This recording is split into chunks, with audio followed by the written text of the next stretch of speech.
கேன்சர்லேருந்து recover பண்ணி இறக்கி விட்ருக்கோங்க. இவளுக்கு வந்து பின்னாடி பெண்ணுறுப்பு கேன்சர் இருந்துச்சு. 9 நாள் நம்ம ரிசல்ட்டில் இருந்திருக்கா. நம்ம அவளை தூக்குன அன்றைக்கி நேராக போய் ஃபஸ்ட்டு டோஸ் ஆஃப் கீமோதெரப்பி கொடுத்தோம். சார் வந்து 1 இல்லாட்டினா 2 போதும் அப்படி தான் சொன்னார்.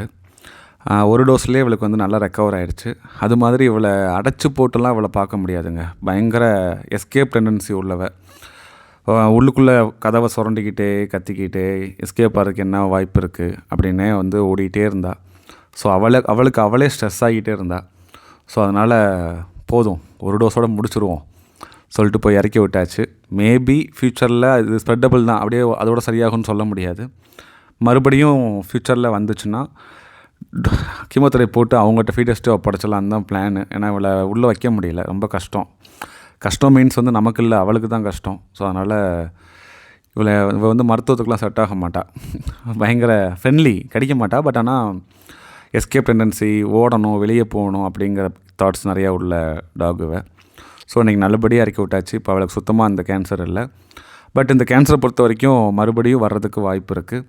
ஏன்னா மற்ற நாயில் கூட நக்குது அந்த மாதிரினா வர்றதுக்கு வாய்ப்பு இருக்குது. இது வந்து ஒரு செக்ஸுவல் டிசீஸ் தான். பட் கருத்தடை பண்ணியாச்சு, பார்ப்போங்க. நம்மளால் முடிஞ்ச வரைக்கும் ஒரு முயற்சி பண்ணியாச்சு. இது இப்படி பண்ணனால என்ன ஒரு நல்ல விஷயம்னா, மற்ற நாய்களுக்கு பரவாது. வந்து மோந்து பார்க்குறாங்க. இவங்களுடைய மேல் ஃபீமேல் செக் பண்ணுறதே வந்து அவங்களோட இதில் தான் மோந்து பார்ப்பேன். இந்த பையன் வந்து மோந்து பார்க்குறான் பாருங்க பின்னாடி ஒருத்தன். ஏன்னா அப்போ தான் தெரியும். ஸோ இனி பரவாது மற்றவங்களுக்கு. நன்றிங்க.